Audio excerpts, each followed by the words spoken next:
What's happening, everyone? Before this next leg of podcast show starts, this is a reminder to you not to be a minge bag.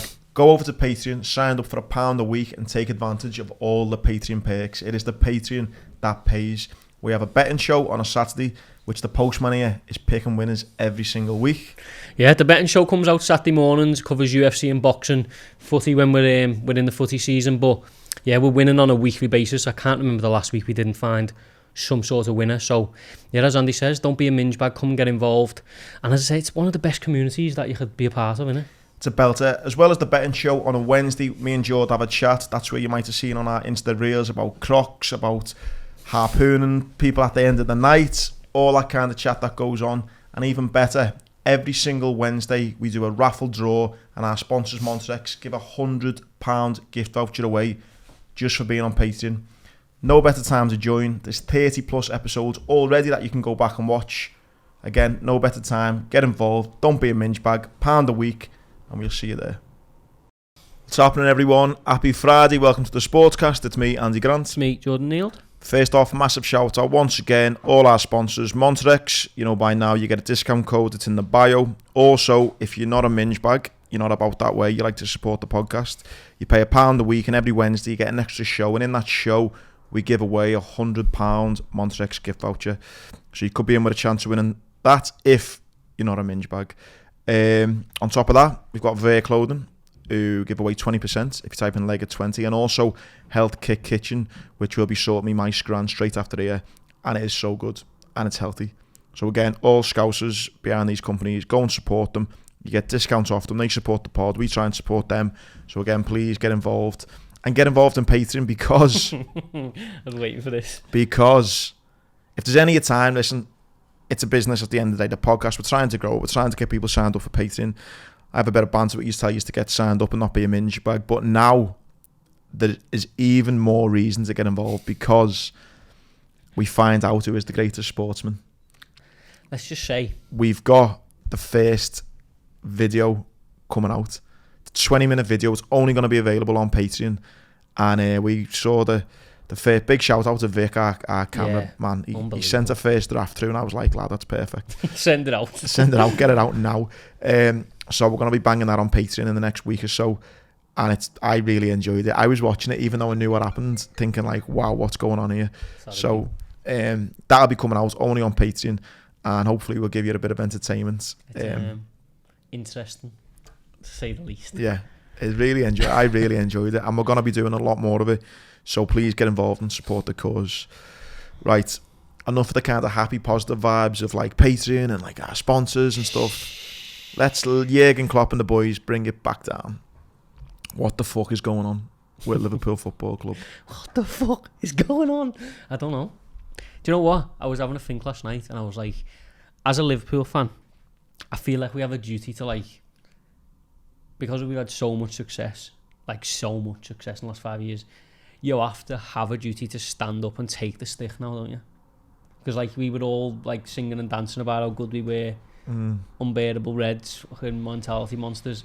We're just gonna have to get through it, take what comes. What I've found really interesting this past couple of weeks, right, is I'm not saying like fans turning on each other, but like how like mates have just got such a different opinion of where it's going wrong. You know, me and you have differed on opinions in group chats and people to, and it's all about, it just feels weird that for so long it's just been like you say, mentality monsters, yeah, is right, what, meet you in the boozer sound, yeah, we've won again, 3 points, boom, on to the next. The Reds are flying. Now it's like, lad, he's shite. Lad, are you messing? It's not him, it's Israel. No, lad, it's he needs to do, no, it's, and I've not had these conversations for 4 or 5 years, and now it's like, what the fuck's going on? You don't know what you got till it's gone. It does feel like that. Sadio, come back, please. I was honestly thinking, right, last night, I don't think I appreciated it enough when it was that good. No way. No one did. Because I feel like, listen, I mean, we sat here last year. Listen, this might be a blip in a couple of months' time up top of the league, but at this moment in time, on the back of that defeat, those fucking glory 4 or 5 years, they don't feel like they're coming back. Mate, we sat here last year, I remember it, talking about how long we think it's going to last. And we were like, Klopp, he's gotten a new fight. I can't see us. You know, we're too far. We're too good when it's not going to fall off. I think every Liverpool fan said that. But it's whether now is a blip in form or it actually is a blip, because it actually is a nosedive, because the 7-year thing freaks me out. Yeah, and it's listen. And by the way, I probably am being a bit dramatic, and I'm not by any stretch of the imagination saying I want Klopp to leave. No. However, there are some concerning things going on in that club, and you look at maybe Klopp's last couple of years in Dortmund. I think he finished like 15th or something. The whole idea of players kind of getting told the same thing, and you're playing a certain way for so long where the opposition then gets onto it, freshening things up. You look at our owners who don't like to spend money. I know people, I don't think we can blame the owners, lad. Because every time Klopp spoke this summer, he was reinforcing the fact that he didn't need reinforcements. I'm not blaming Klopp, by the way. I want him to stay. I would, if anyone is talking about Klopp getting sacked, then you're an idiot, in my opinion. But he was adamant we didn't need players. I know, but do you not think what is mad? And I know Chelsea's new owners are coming in and trying to make a statement. However, we'll come on to Chelsea in a minute, but Chelsea are prepared to spend more money to get Graham Potter out of a contract than we spent on players. Yeah. But is that them, or is that a combination of everything? Because when Klopp wanted players, he's got this thing, or we've got this thing of we only buy the players that fit Klopp. When he says, when he's gone for players, we've gone and got them. Nunes, he was adamant. I seen him play against Benfica and wanted them in the team, went and got him. Verge, I know the money come in, but went and got him. Everyone he's asked for, we've gone and got. Yeah, but George, I don't think Klopp or the staff or the club or the PR of the club are the type to come out and say when they didn't, Klopp wanted someone and the owner said no, we're not having him. I don't know. You don't hear those stories. I don't think Klopp would toe the line either. I think if he was sitting there, if Klopp was sitting there towards the end of last season saying this is my transfer target list, I want him, this is where we need to improve, and they went no, there's not a chance he'd have signed a contract. Not a chance. He's not that way inclined. You can tell. He doesn't he doesn't need this shit, are we being then too dramatic, and is this just a case of all of our players have had a dip in form all at the same time, or is it something more? No, I think it's somewhere in the middle. I think there's players who are playing because of past achievements. Firmino maybe now, definitely. He's another one in like the group chat speaking to John. I moaned about him last week and he scored, but he still gave the ball away so much. He gave the ball away for one of the goals yesterday. He just, for someone who plays that role, and listen, Bobby's gave me some great memories. He's magic, he scored 100 goals for Liverpool. That's no easy feat. But he doesn't score a lot of goals. He scores maybe 5 or 6 a season, or he has done the past couple of years, and gets the same assists. He might get goals and assists maybe 12 or 15 a season. For someone who's playing that number 10, I don't think that's enough personally. So now you get to a point where he's not scoring, the people around him aren't scoring. So what's he doing? He's just giving the ball away. To be fair to him, he has chipped in early in the season, and I think he plays when he's on it, Liverpool are better. But it's just the fact that, is he playing well enough to start every week? If we were as strong as we could be, would he have started last night? I don't think no. I mean? But then again, I'm a big advocate that I don't think Jota's that good down the middle. I always think he's better when he comes from out wide. But I think the only shining light at the minute, literally the only one, is Luis Diaz. He's the only one trying to do something. Do you know what I mean? And that's the thing, and that's where I think how hard it must be for Klopp and the staff. Us fans can't kind of come together and point your finger on what's right and what's wrong. No. I think Harvey Elliott's been a shining light. I know you don't think much of him. I agree with you on Diaz. I think Bobby's been poor. I've been told Bobby looks well, and he should. So if fans can't kind of agree what's going wrong, how the fuck does Klopp? And that's what's really concerning. And I think the most thing for me is I'm just being a bit emotional and philosophical about it, thinking, fucking hell, these glory days. I mean, at the minute, I can't see how we go back to playing that, what do they call it? The heavy metal football where we're just blowing teams away. It was so intense. No. I mean, we're getting outrunning every game now. Yeah. You see the body language or something? Mate, we've conceded the exact same goal now against United and Napoli. A basic 1-2. You pass the ball, you run, and the defender doesn't follow. Mate, Gomez and Trent last night. Have you seen a worse performance than that in a centre-half in Europe? No, but I don't think I've seen a worse defensive performance than that. Van Dijk, mate. I sat here, I honestly, and I still do believe, last year I thought he was one of the greatest defenders I've ever seen play. But last night, I would have took him off if there was a I know Gomez only went off because he was a little bit worse. The penalty, the defending is like, he looks like, I don't know, it's like the injury that he bounced back from. I was like caught up. Like, it's like he's gone injured, bounced back. Oh no, actually, it has sent me back. But mate, he was that good. He didn't even used to get booked. I know. He's booked all the time. He's been booked the last couple of games. 9-1 last night to get booked. But it's like, I don't know. But you can't account for. I mean, I'm starting to think Mane was very integral in the form of Andy Robertson. I'm starting to believe that. Trent. But hang on. I can kind of agree. However, we've just both said Diaz has been great and he's basically like for Mane. So why is Robbo then dropped off if he's got someone similar? Because I think Diaz, I don't know, it's just a different player, and I think Diaz's work off the ball, maybe not as... He works hard, but Mane was like frantic, wasn't he? And I think it's more the fact that we might be bigging up his performance because he's trying to do stuff. Yesterday, you know, he's even 4-0 down, he's shooting, he's trying to score, he's like not giving up. That header, he come in, that burst and header and stuff, yeah. He's trying, but I mean, yeah, but to have Robertson, Trent, Van Dijk, Gomez is hero there for me. Fabinho, Salah, who's unrecognisable. That touch when I think it was Trent crossed it into me, all I had to do was control it. Yeah. And I was like, what the fuck? That would have been one touch, control, bang, goal. I think they've been for me, our 5 best players. Like Robbo, Trent, Virg, Fabinho, Salah. But they've been arguably the worst this season. And they're all playing terrible at it. The only benefit is that when Matip and Thiago come on, we looked a little bit better. The fact that Thiago shouldn't be running around setting tempo. That's literally the opposite of his game. Yeah. But because we're playing that bad, the fact he's ran a couple of yards and made a few tackles, everyone's like, fucking hell.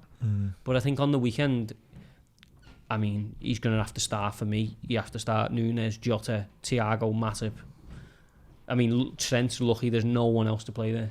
I think, you know, any time you're playing a team where you're going to have most of the possession and they haven't got, you know, a super quick forward, play Trent all day long. But the second you play a team, especially in Europe, that have got an half-decent attack, Trent looks so liable. Yeah. I said it last year and people were just saying I was being an idiot. Mate, I honestly don't think he wants to defend. Maybe he's trying to... no interest in it. Maybe he's trying to kind of venture for a move more in midfield or something. This stupid thing that Liverpool and Man City do, and I don't care if Pep and Klopp are like the best managers ever, John, don't care. This thing of like right backs going into centre mid is a phase, mate. It's a fad. It doesn't do anything. I'd love a coach to tell me I'm wrong, but all it does is we seen it the other day. Trent come into centre mid and Harvey Elliott went over to right back. So all you're basically doing is just going. I didn't get that at all. But it's like because City are doing it. Well, why are they putting their right backs into midfield? Or we should do that extra man in midfield. No, just do what was working for us. Like Trent had a good game against was it Bournemouth when we won 9-0. That's because we were playing Bournemouth. Exactly. I reckon I would have had a decent game. It's essentially a Carabao Cup game now. Yeah, I would have honestly fancied myself to get on the score sheet. Oh, mate, and when he scored, he kind of had a smirk as if to go, told you. Yeah. But it was like, nah, you're a fucking defender first and foremost. I know you're an unbelievable defender who gets loads of assists, but what's the point if you can't, you know, for every assist you get, you're giving a goal away at the other end. Yeah. That kid for Napoli, the Georgian kid, whose name is very, very difficult.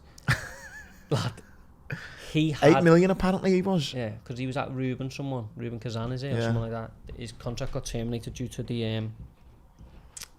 the war in Ukraine, yeah. And then he signed for them. I think his bio cost like 70 mil. Someone's going to snap that up in January. He looked as if, when he was going at Trent, he honestly looked in his body language, I can go whichever way I want and you can't stop me. It was like in 2 minutes, he was like, there was one point, mate, he was in centre mid and he made Fabinho try 3 tackles and every one of them Fabinho tackled the air. It's and just I'm sat in ours thinking, oh my God, like, mate, it's just concerning, if I'm being honest. A little bit scared. I am, but I've seen today, there's actually a Patreon question about Klopp, which we'll come on to. I don't know, should we do it now? Yeah, do it now, because we're kind of on it now. Yeah, so someone's sent a big question in. Let me find it. While you're looking at that, I will just say, it just seems, again, maybe I am being dramatic and people listening to me be going, oh, hell, Andy's not that bad. Yeah. Maybe it's not that bad, but for me, like, I don't know, I've just been so used to going to the game and going with the lads. Right, lads, see you at, meet you here after the game. And you're standing there with a pint, with a smile on your face going, this is fucking great, we're beating everyone. Oh, how easy. And now you're like, it's the first time you've ever had to question anyone's attitude, the work ethic, Klopp, anyone. And it's just a bizarre feeling. Yeah. So, before I do this question, just know that Klopp is shorter than Stevie to get sacked. That is just insane. Klopp shorter than Lampard. That can't be right, lad. Yeah, Sky Bet. On Sky Bet, Klopp is shorter than Gerrard and Lampard. Wow. Lampard hasn't won a game this year, by the way, as someone who tries to be as fair to Everton as I can. But this is the question from Dennis Barlow on Patreon. So if you're on Patreon, you get a chance to ask some questions that we'll debate. So we put, hi lads, don't know if it'll be too late for this week's Sportcast. It's not. But given what's happened at Chelsea this week, will the Liverpool board be looking at Klopp's position? For me, this is looking a bit like Klopp at Dortmund. Götze and Lewandowski left players, got old, they ran out of ideas and he left. Robertson looks like a bang average player without Mane. We have Chelsea, Arsenal, Brighton, Spurs and City all coming up before the end of October. Oh my God. The owners might look at them games and the way we are at the moment, they will turn us over.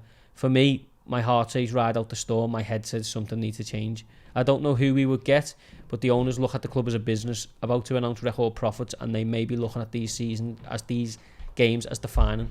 What are your thoughts, and do you think the owners might be looking at Klopp's position? Thanks lads, and keep up all the good work. Great points. It is. It's hard to argue with some of them. It's great points, and it does scare me, the whole Dortmund thing. You know, Lewandowski goes to Bayern Munich, and then that's kind of comes to the end of Klopp's era.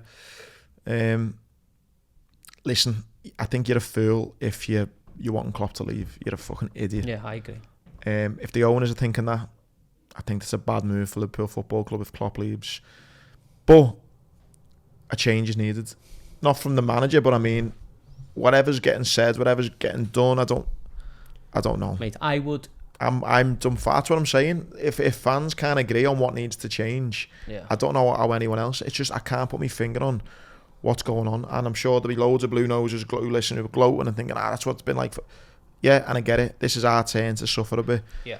But no, I mean, changing Klopp is about the worst decision you can make right now. One, there's absolutely nobody else who could come in and do a better job. If you want to convince me otherwise, sit across that table because you're lying. There's no one, not a single manager. And if he hasn't got credit, what the hell have any other manager in the world got? That's what I mean. If anyone, how the bookies are making him the favourite to go is just laughable. Mate, I guarantee I won't even watch it this. Well, do you know what I will? Because I was saying at the start, where when I was watching it when we were getting praised all the time, Neville, Sky, and that big power drive will be all over it this weekend. All over it. Saying if he loses this, he might go. If he loses this, he won't fucking go. But to go back to Dennis's point, there is definitely similarities to what happened at Dortmund, but also there's not similarities to what he's achieved at Liverpool compared to what he did at Dortmund. He done decent success at Dortmund. What he's done at Liverpool is revolutionary. It's just been phenomenal. Yeah. So you have to, you can't just forget about what he's done. No. As much as like rival fans will want you to, but if it comes down to turning this around, there's no one I'd rather do it than him. No, I agree. So just strap yourself in and either support or go back to whoever you're supporting in 2015. Yeah. So to kind of end that and keep on the managerial kind of talk, Chelsea bizarrely have just got rid of Tuchel, which, mate, they gave him 278 million quid to spend, and then got rid of him. Mate, they signed Aubameyang, who I think he come on the basis that he's good mates with Tuchel. Every question I was getting asked at Tuchel in the transfer window was like, what about Aubameyang? And Tuchel's going, yeah, we've got a great relationship, you know, I can't hide it, we work really well together, we know each other really well, he's the one I want, he's proven goal scorer in the Prem, great. Aubameyang, so he plays one game and gets sacked. Mate, I know they're going to get Graham Potter, aren't they? But I think that's one hand, I think it's a disaster move for Potter because he's building something really good at Brighton and he'll have jobs on his doorstep. I wouldn't go to them because you know what's going to happen. On the other side of it, is he going to Chelsea to go, there's my £25 million sacking clause, I'll go here for a year, they'll sack me, and then I'll go straight back to a mid-table club anyway. I can totally understand both arguments. Yeah, I can see why it's a bad move for Potter because for those reasons you've just said, let's be honest, within 3 years he's probably going to be sacked and out of work. However, for him, if he stays at Brighton, and for example, they do have a dip in form and all that, and then in 2 or 3 years they get relegated or they finish in the bottom half, there's no big move coming for him. No. So he jumps at it, he gets his nice 20 mil sacking, whatever he'll get in 2 or 3 years, and then he might get another bigger job than what Brighton is. So I can understand why he's doing it, but it is a shame for Brighton because I do think he was building something, you know. He has to win the Champions League and the league to remain in a job. I also don't know whether the Chelsea owners, though, are trying to be. They might be different from Abramovich and not sack him every 2 or 3 years, but they might have also wanted to get rid of anything Abramovich related. Yeah, maybe so. Maybe so. I mean, my first thought was like Abramovich is defo still running that club because that's exactly the move he'd do.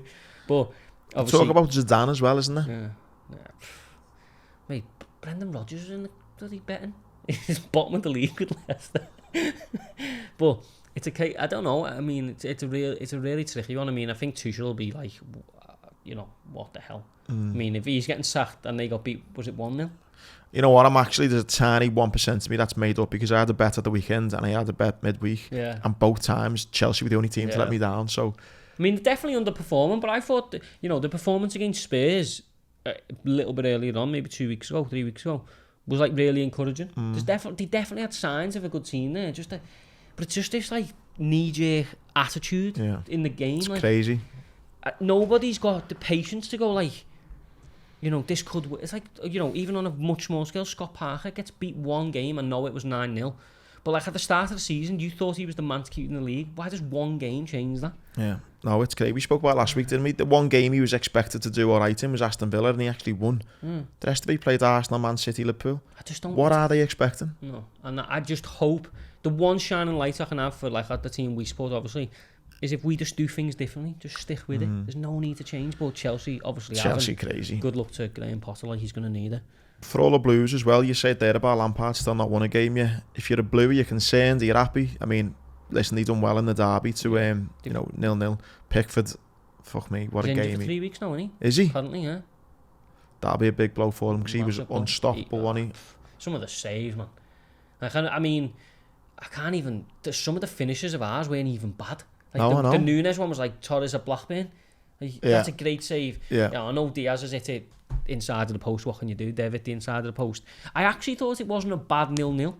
Yeah, no, it was entertaining. I had a tenner on Conor Cody first goal, 32-1. I had a bit of a back and forth with you and Musk. I like this. I didn't like it, but I thought that's how a player should celebrate. You weren't happy with it, was you? But I think it's not like Conor, like nice lads, really nice family. I think he's just, I don't know. From looking out, he could be like pissed off at Liverpool that he let him go and he's still fuck yous. I would feel like that though, I think. Yeah, I would. Not because like... It's not to the fans, is it? It's almost to the... It's like... You've got to think about it in his career. Like, it's a full circle thing. Went to Liverpool, thought I was going to be Liverpool captain, didn't work out. Went Sheffield United, went to Wolves. Now I'm back at Everton, scored against Liverpool. Yeah. We just got to take the emotion out of it. Yeah. Fair play to him. Mate, them lines were wonky. Oh my God, I know.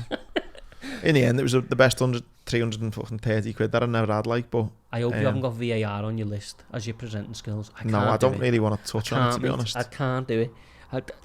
Do you know what though? Just quickly, because I need to get this out of my system. The technology's not bad. It's the interpretation of it. Yeah. It's not hard to do. It's still human error at the end of the day, no matter how much technology you've got. But just keeping it on Everton a second. I mean, every Blue Nose I still speak to still, in love with Frank, made up with him and all that. I mean, I think it's because the manner of the way they're playing. Like, it's much more like what you call an Everton team for me. I know there's not much up front, but they've tried to address that problem.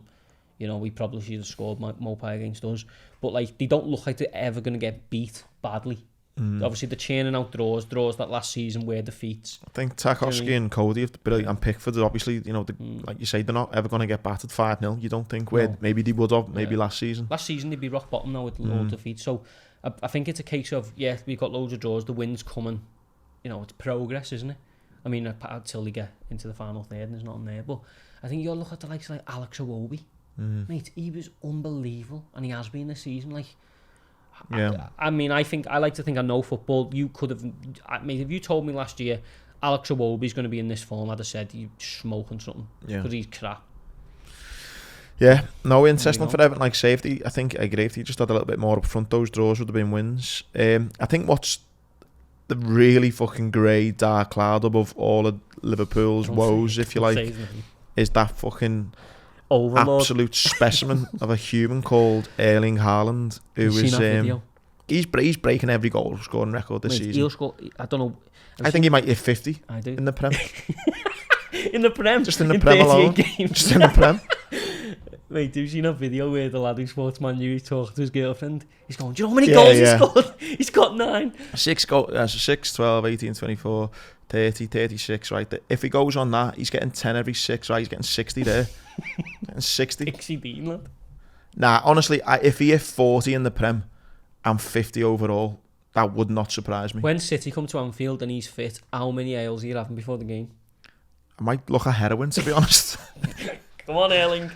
It's going to be scary. And the form that Trent's in, Verge is in, Rob, you know, oh my imagine God. that. Verge be looking like Kyrgios, remember that Greek fella we had at that? But I don't know. I think that's probably making me feel even more dejected about it.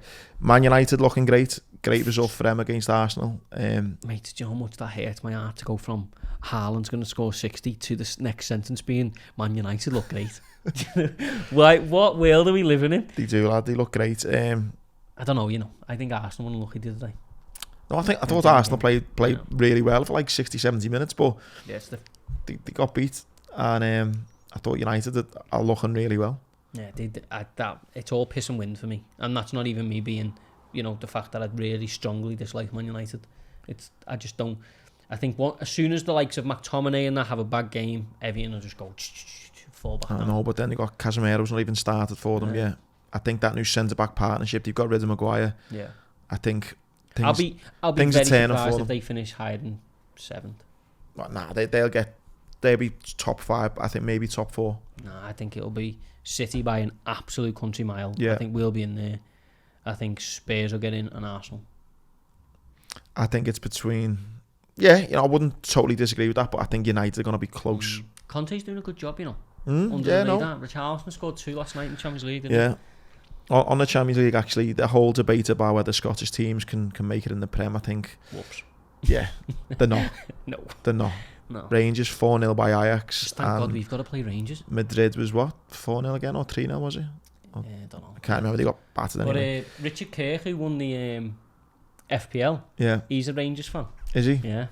It must be disheartening because obviously you know you'd have those 4 competitive games in Scotland every season. You think, could we do it in the Prem? And I just think if that's a bit of a... Yeah. I know the Champions League is different to the Prem, but... Mate, if they win one home Champions League group match, I get to go to... Probably will be against Liverpool. Probably will. They beat it at Anfield as well. But then they have to go to Ajax. Going to Napoli away is going to be an absolute task.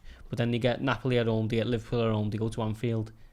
I think, yes, the thing of we could compete in England is probably gone, but, you know, I think being in the Champions League group stages at this point is just an experience for them, isn't it? Yeah, I just get absolutely hammered every game. No.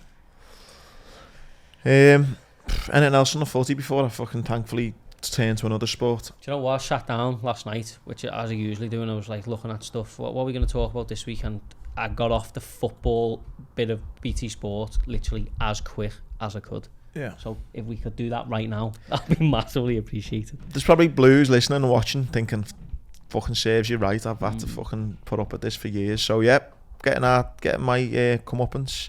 I've always wanted to win the Conference League. Me and you be like Jose, you know, when he won, he started crying. That'll be me and you. I'm gonna get a tattoo. I'm gonna get a tattoo of it. Into the F1, so you're getting closer with your bet of how Lewis might win. Thought it was on. Max obviously won in his home country, the Holland Dutch Grand Prix.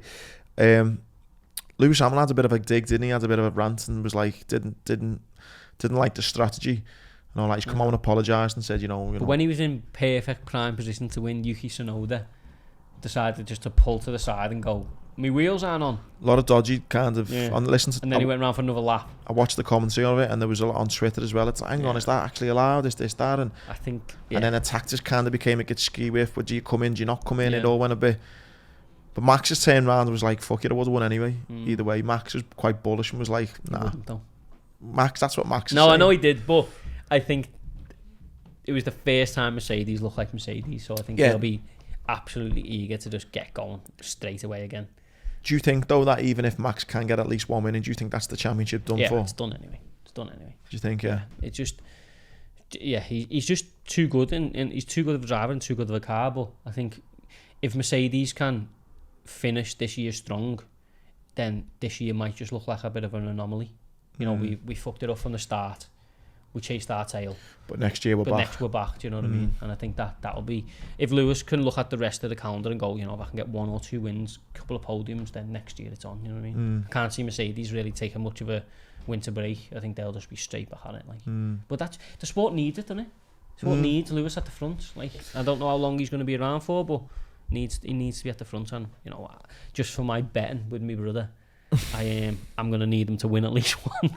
Yeah, I did see we did mention women in the F1 last week. I've seen that there's going to be 4 female drivers in the F3. Yeah, so it's a start, isn't it? Yeah, it's on its way. It's a start. Where's the F1 this weekend? Do you know? It is in Monza, Italy.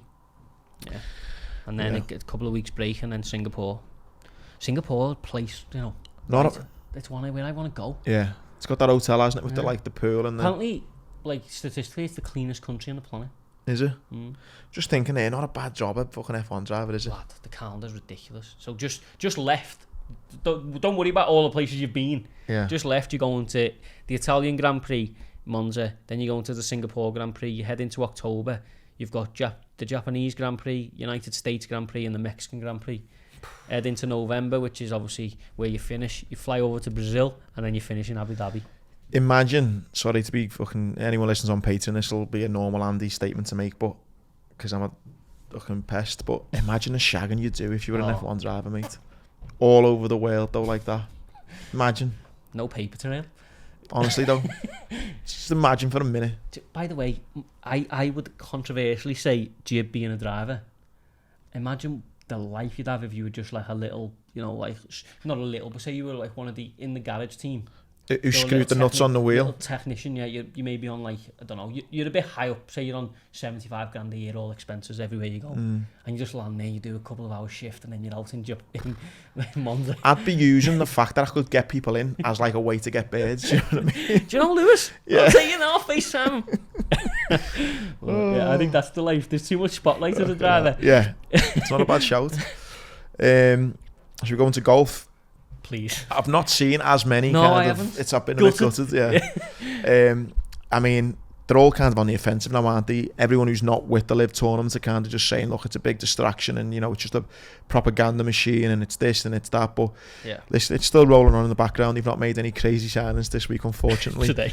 You got Wentworth coming up, and after McIlroy winning his cool 18 million, he's trying to obviously double up and do well at Wentworth. And I think the kind of PR this week has just been like, shut up, let us get on with Wentworth and stop trying to be a distraction and stuff. And so he's not mates with them now, though, didn't he? Has he? Rory McIlroy, he said they asked him about it. I think it was Poulter, Westwood, Sergio Garcia, and I can't remember. I feel like I'm watching a series like Love Island or Big Brother. It was like because obviously they're in the European team and stuff, and he was like, I can't say I've got much of a relationship with them at the moment. I was just waiting, the childish man I am. I just wanted one of them to be in the back of the press conference and just go like, just start heckling them. Do you know what I mean? Shut up, Rory, you baby. Well, yeah, it's like, I mean, you know, it is rumbling on, but Cameron Smith got nominated for like a PGA Tour award as well, didn't he? Oh God! Glad to know he wins. Like on the stage, he couldn't sign up for it, surely, could you? You'd have to just say he's not here, but well done. One of them corporate events where you go in, you look where your table is, just be a single one. Cameron Smith on his own. Well, it's sad, it's awkward for everyone, but yeah. All I'm waiting for now, right, is this is my dream. Do you remember Drive to Survive for the Formula 1? Mm-hmm. In about 6 months, I just want it to be a big like Instagram post. We've had cameras following everyone, and I'll be like, just like a documentary about this shift. That. Yeah, I'll be glued. Imagine if the cameras were in there when like deals were getting made. Could you come over to live for 10 million? 15? You just see you writing notes on the table, just slide them across.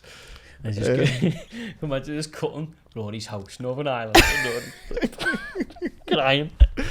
Well, yeah, no, anyway. I know people might get annoyed at us, like having fun about the world. Because I'm sure, like there are, golf fanatics who listen and watch and stuff, and probably we should go on about more the actual game, but I think even You can't talk about the game at the minute. even the most damnedest kind of golf fanatic is probably a little bit embarrassed by the whole thing. Yeah, it's just, I mean, golf's never been more interesting. No, for me it's not anyway. Tennis, mate, I had a bit of a lump in my throat this week about the old tennis. Have you? Yeah. So I as well, I told you this week I had a bet on a midweek bet, and the only one that let me down was old Rafa Nadal. I bet on him in play, he was getting beat 1-0. Bet on him in play, got a decent price for him, thinking he'll come back. It's Rafa. He's unbeaten in 22 matches, mate, in what are they called? Slams. So he hasn't been beaten this year in a Grand Slam. He's won Australia, Wimbledon, I think France. Yeah. He's unbeaten, unbelievable achievement, and he got beat. Couldn't believe it. That 100% someone said Andy Grant's got a bet. I think definitely. No, I'm not winning. The betting gods looked down and was like, Nadal, your record's coming to an end because we've just had a little shout off Betfair, and he's got a bet on There's you. a fella in Bootle who's had the bet. Do you know what I found interesting? That Alcaraz, you know, the Spanish teenager who's in the semis. It just like, do you think there's a part of Nadal where it's like, but it's almost like, you know, as good as he's been, and he will be celebrated like the way Serena's been, and deservedly so, but it's almost like, fucking watch the door on your way out, isn't it? You know what I mean? Like, you know, you've been great, you're one of the best ever, but look what we've got. But that's sport, isn't it? Yeah, That's so just hard, that is sport, and it's like, as much as he's revered now, unfortunately, I mean, we're going to Tyson Fury in a bit. I think that's what happens in sport, that you are great and you're this and you're that, but then you stop. Yeah, and there's always someone else is going to come through. It's conveyor belt, isn't it? I mean, he is good. Him, no, he looks like a new generation of player, doesn't he? Really. I mean, but it's like we joke about Emma Raducanu. It's all right being good and young. I mean, but the consistency needed to get onto the levels of like Serena or Nadal. I mean, he was on for his 23rd slam. Obviously, he was very defeatist. Where does he put them trophies, man? Don't know, lad. Have you seen his house though? He's got a big house, lad. I've seen Federer's in Switzerland. That's a bit of me, that one. He's got a big old boat as well, Nadal. Mate, I would. If I ever won an obscene amount of money, like the Euro Millions, 198 mil, I'd ring Roger Federer's agent, just say how much, just to come and just chill with him for a bit. Oh yeah, would you just buy a boat and just park it next to him, wouldn't you? And Rog! You know, I think I'd just use the leg as my ploy to speak to him. Yeah. Because it's just a talking point, innit? Lad, at this point, looking at your life, if I was rich enough, I'd get a leg operation. Take it off. Just so rich, famous sports people would talk to you. You were on form again at the boxing on the weekend, which I'm sure we come on to, and you slid around the front of the queue. Oh yeah. We talk about that in the boxing. That was funny, that, you know, the girl's face. But on I thought you wanted a beer. That was about 8 today.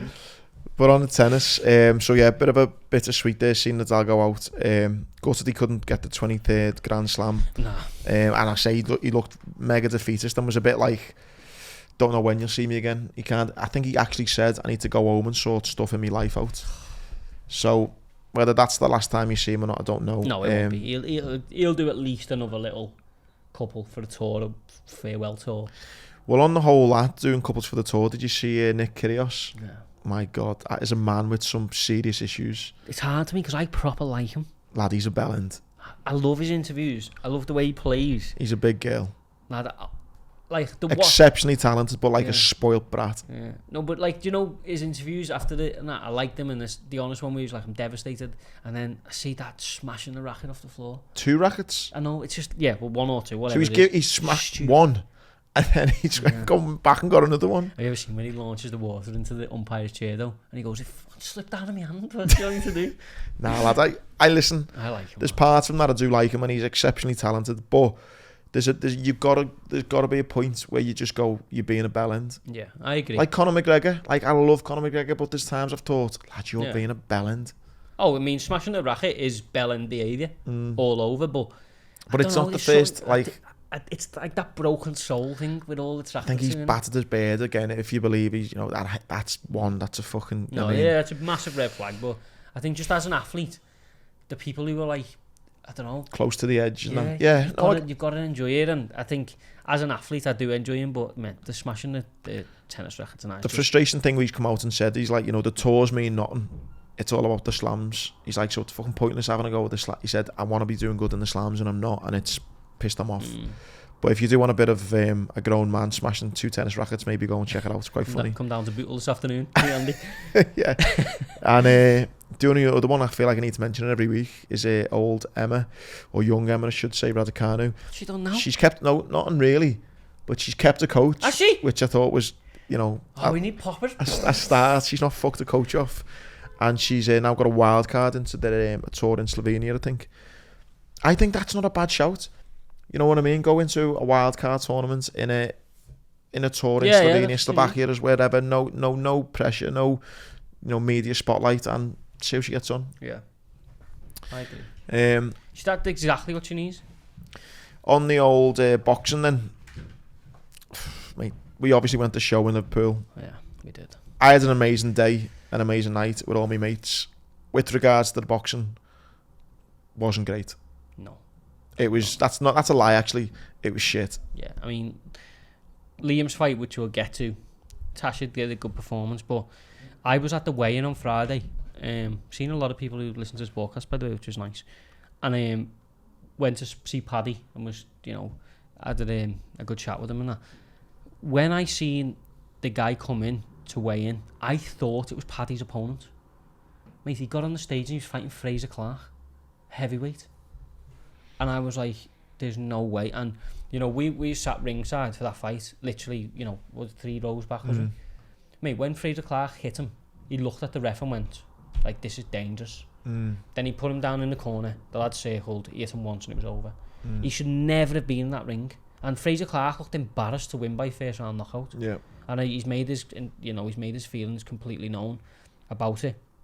And rightly so, but it wasn't just that, Adam Azim, someone who I think is going to be an absolute superstar, he landed one body shot, then the fight was over. It was a great body shot, but it just felt like anticlimactic, the entire thing. The whole thing. I thought it was really, I know Paddy's come out since and said how Paddy Lacey was treated, and I know they've apologised for that, but we're thinking he's going to be on at a certain time. Yeah. He ends up coming on after the main event. He shifted 500 tickets for good dough. He's made them good money.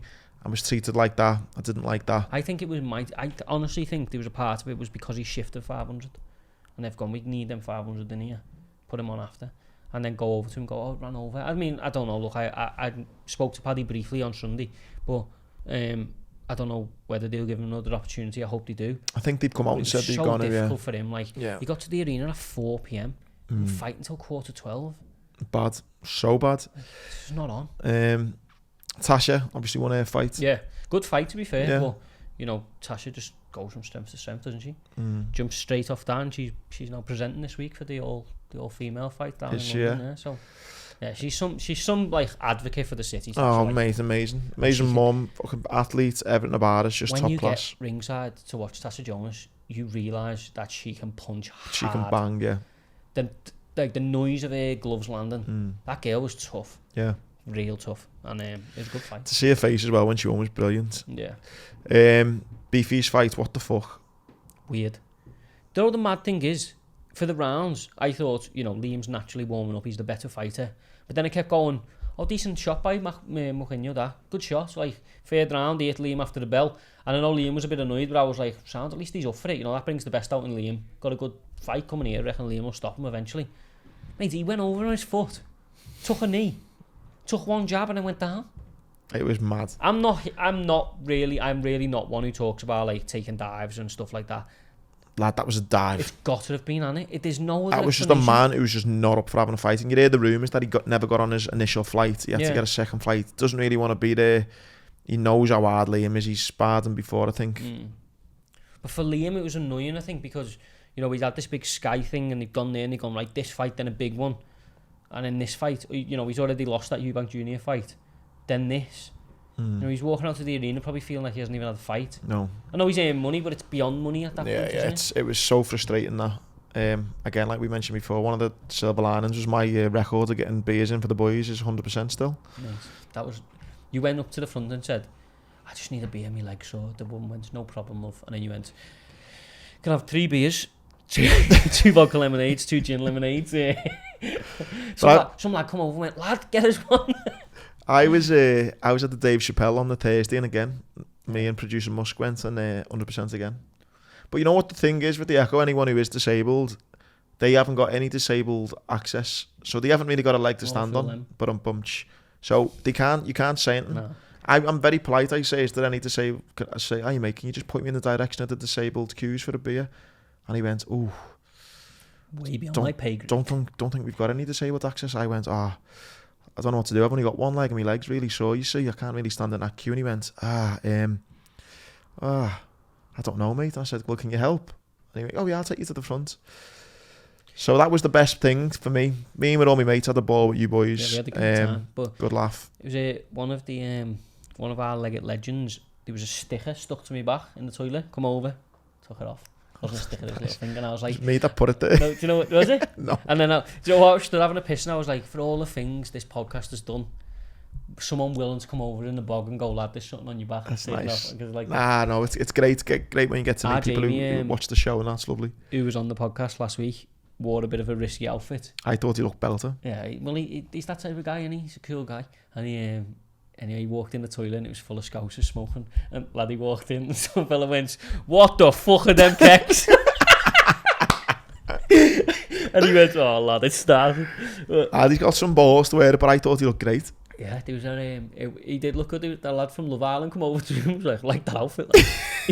I thought it was a joke. No, I did. He actually come over and he said to him, have I got a chance on Love Island? Should we tell my little embarrassing 45 minutes, because it's a little bit related to sport, in a sense.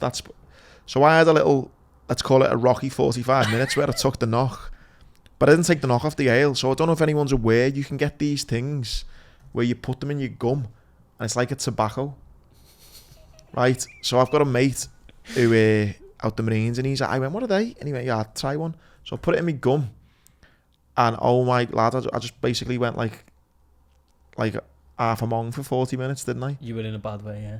I just completely started feeling dead drowsy, wanting to fall asleep. Then I had a pint of water, it was alright then, ended up out till 3 a.m. But for those 40 minutes, it was touch and go. Your former, well, I don't know, your friend who goes back in the day come over to me, and he's a big guy, quite intimidating. Yeah. And he told me on no certain terms to take the drink off you where you get water. And he was not, and he made you drink that water. Yeah, oh mate. He's a big old guy. But we were joking about it the next day, because I was fine after 40 minutes. But it was a bit, but then we found out that athletes take them and stuff. Yeah. So just raw tobacco in your gum, isn't it? I forget the name of it. But. And they sell them in Tesco. Yeah, it's legal. Fucking it mad. Just gets in the bloodstream. Mad. But it's I would not advise doing it after 5 or 6 pints. The funniest thing for me, which probably tells you how much of a mate I am, was the paranoia you had coming round. You were like, what have I done? What have I said? I felt mad. And I said, and as much as I want to tell you that you've embarrassed yourself in front of the whole Echo Arena, you've done nothing but sit in that seat and look at the floor. But yeah, it was good. It was good, yeah. That was probably the most, that wasn't the best pick, but that was interesting. That was probably interesting than some of the fights, to be fair. Coming back to Liverpool in October with Probellum, aren't they, with the likes of Jazz, and had a chat to Rocky, who's there. He's on it, so be good. Back in Liverpool, sure. Look for this weekend then. They got the big women's one, haven't they? All female card. It's a bit mad. What do you think on that? I don't like it. No. Because I think the whole equality, that's not equality, is it? No, that's. I think the same with racism as well. The quicker I stop saying, you're a black man, I'm a white man, the quicker you stop saying you're a man, I'm a woman, the quicker you're just like, right, we're all gonna have a boxing fight. Yeah. I don't care whether you're black, yellow, bloody man, woman, whatever. That's what it should be. I think the way they could have done this better is by putting them at the top of the card and then putting a decent British title fight or something in there with males in, because you're making it male and female boxing now, aren't you? I think that's what I mean. It's detrimental. You're keeping them apart. And it's such a good fight. Like Savannah Marshall versus Clarissa Shields. Where's she from in the north? Is it northeast? Is it Newcastle? Yeah, Middlesbrough, I think. Middlesbrough. New somewhere in the northeast. She's Hartlepool. Yeah. So she's so obviously they fought as amateurs. They're both 12-0 as pro. Clarissa's self-entitled greatest woman of all time.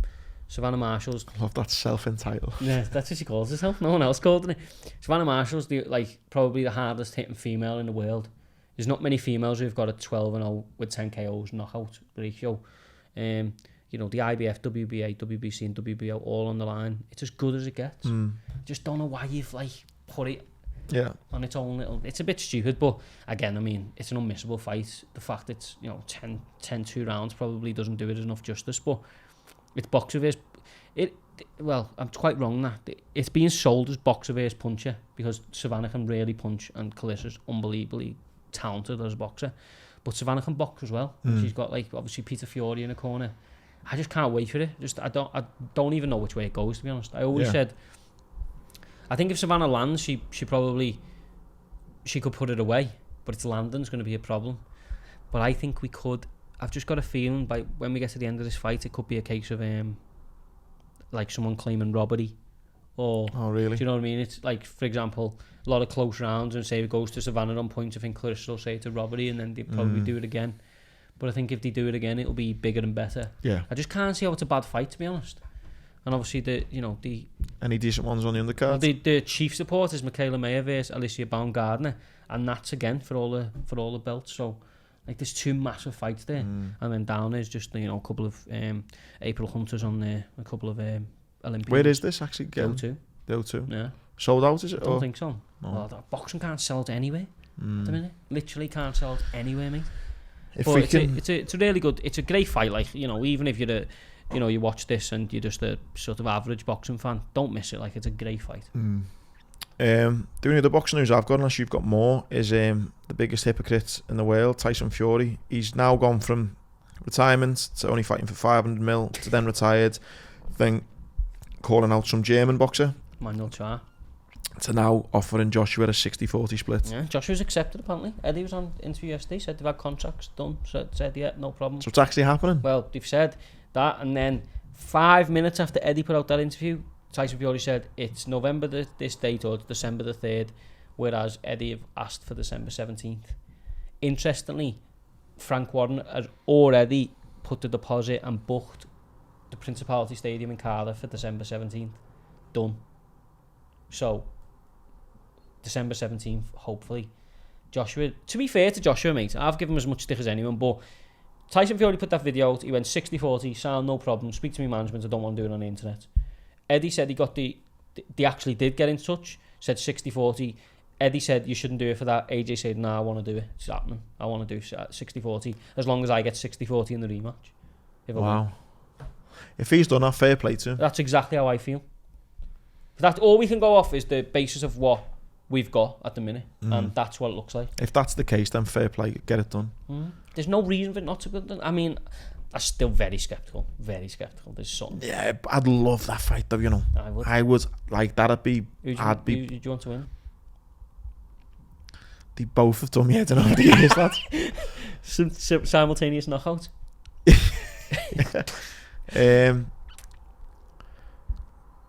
I think. Don't know. I've always been Team Fury, but he's done my head in so much with this retirement thing.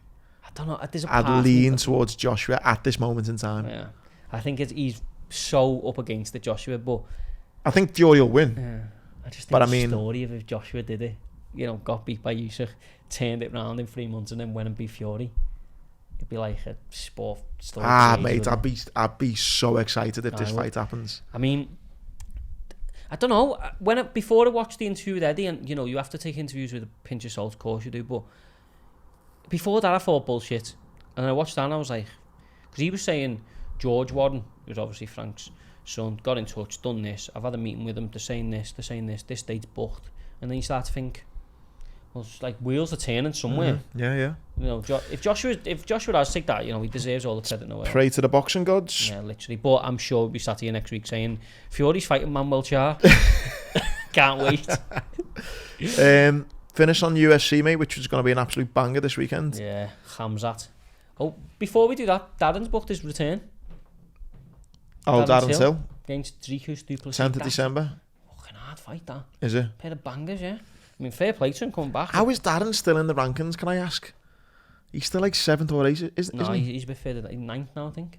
Yeah, so I think he got beat by Derek Brunson, who was 9. So just swaps it. He won't really get put out until he's like, not really inactive. But Darren's been inactive, but with always the intention of coming back. I've watched all the Khamzat stuff this week, and Darren's around him. He's over there in Vegas with him, obviously before the Diaz fight. But Before we get on to this week, did you watch Gan vs Tuivasa? I've not seen it yet, no. Lad. Crazy. Was it? Tuivasa's obviously just an absolute lunatic. Yeah. But he put Gan on his bum, like, down, flat out. But then obviously Gan come back and He ended up getting a knockout, didn't he? Yeah, he won by knockout. But it was just the whole occasion, obviously being in France, the atmosphere, like, the fight was so back and forth. It was just an absolute, like, it just felt like a moment in time, you know what I mean? But it's mad because Tuivasa got stopped, but I don't think he's ever been more popular. Yeah. Do you know what I mean? Like, comes out of that fight as the man who, like, you know, Cyril Gane now wants another go at Ngannou, but he's still being labelled as the future of the division. Really, yeah? Yeah, and, like, you know, obviously alongside Aspinall, but we'll have to see about his injury. But then Tuivasa comes out and goes, yeah, well, I give him a test. I think he'll get a massive fight and make loads of money. But I just love the fact that they were talking to him on the BT show in Fight Week about, like, oh, you know, what's after this if he beat Gane? And he was like, mate, I'm just here to make money. Like, keep your belt. Couldn't care less. Yeah, yeah. He's like, the biggest fight, the most amount of money. Mate, he was eating with his hood up, by the way, on BT Sport, like a national broadcaster, eating a croissant, whatever you call it, and just going with his hood up. Yeah, mate, I'm just whoever's paying the most. You've got to love the honesty in that, haven't you? With them. And then it was just funny, like, because a lot of fighters, like, sit up in a press conference with a mic like this and they go, I'm coming out and, you know, swinging for the century, we're going for it, you know, middle of the octagon, we're having it. Mate, he says, when I get hit, I'm just going to swing. He gets hit and he just starts swinging. He's like one of the only fighters that, like, keeps his word. Yeah. I love him, he's great. I might have to go back and watch the highlights. Mate, if you got 15 minutes tonight, you will not regret it. Yeah.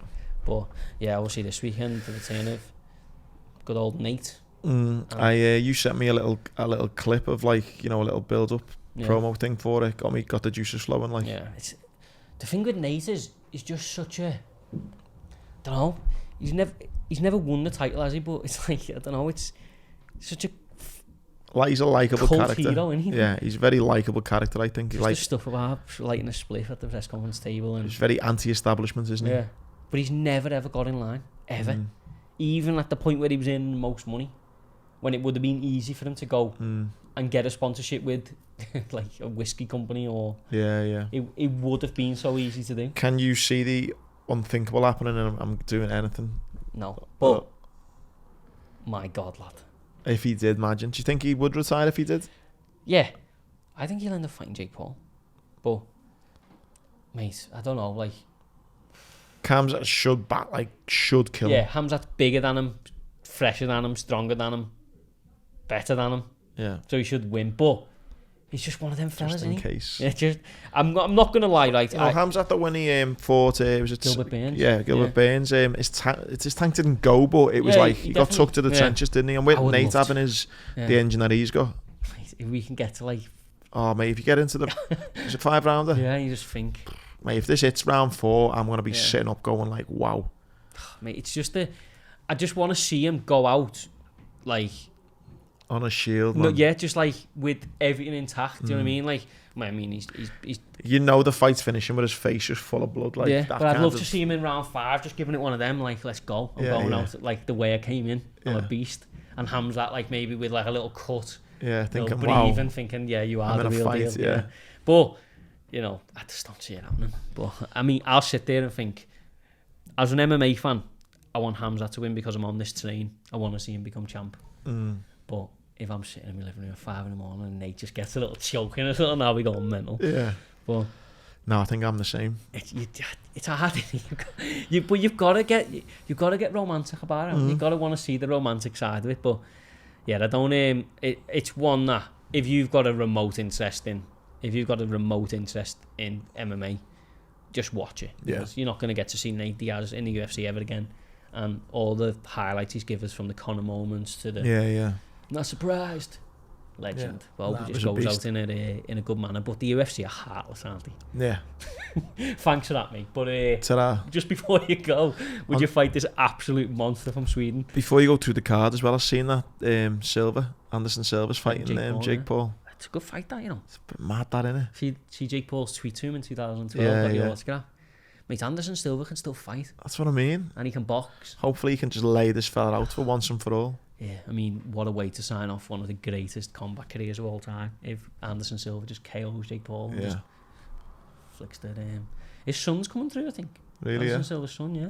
But mate, Anderson Silva again. If you've got a spare, if you're sitting here going, "Oh, I like listen to the lads talk about MMA, I like the betting show," mate, if you're bored tonight, just go and watch Anderson Silva's career. Yeah, highlight reel on YouTube. It's just a monster, an absolute monster. What's the card looking like as well? Good, mate. There's a good fight between Kevin Holland versus Daniel Rodriguez at £180 catch weight. Them two are just like, I think Daniel Rodriguez was like, he was born into like a crime family, like a proper like movie shit. Yeah. Ended up in jail, or like flirted with the law. Found MMA. Now he's in the UFC. And Kevin Holland, obviously just a lunatic, speaks to people in the octagon, nutter. But they got that fight. The co-main event, Tony Ferguson fighting Li Jingliang, who's the leech.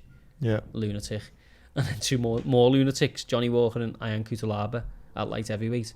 Mate, this, I've just watched, looking at the UFC schedule on Google, this is probably, pound for pound, the nuttiest card you'll ever see. If you put all these fellas in a room, you put Hamzat Chimaev, Nate Diaz, Li Jingliang, who can't speak a word of English but is just nuts anyway, Tony Ferguson, the maddest man ever, Kev Holland, a former crime family child, Johnny Walker and Ian Cutelaba, who walks round painted green as the Hulk. Should have a Royal Rumble, fuck the card. Yeah. You put them in a room, first one out wins. Imagine that. Oh, mate, that, yeah. The press conference might be decent then this week. But I mean, the card will be great. I mean, Las Vegas, the home of combat, innit, for now. But yeah, if you've got a remote interest in it, mate, don't miss it. And obviously the betting show will be all about this. And all about Shields, Marshall, obviously. But mainly this card. Good stuff. Yeah, enjoyed that, lad. Yeah, the sports show, just strength to strength. What are we up to now? We've got to be in the 70s. Nah, I think it's 50 odd, I think. Is it? I love this show. Yeah, no, it's good. Going from strength to strength, adding a series in, doing more events. Yeah, we'll finish on that. If you do want to see this kind of sport chat, us giving each other shits, putting each other off and seeing who's the best, then don't miss it. It's on Patreon. And you're always in with a chance of winning some £100 vouchers, and you're supporting the boys. So thanks again. Hope you all have a boss weekend, and we'll see you next week. Thank you.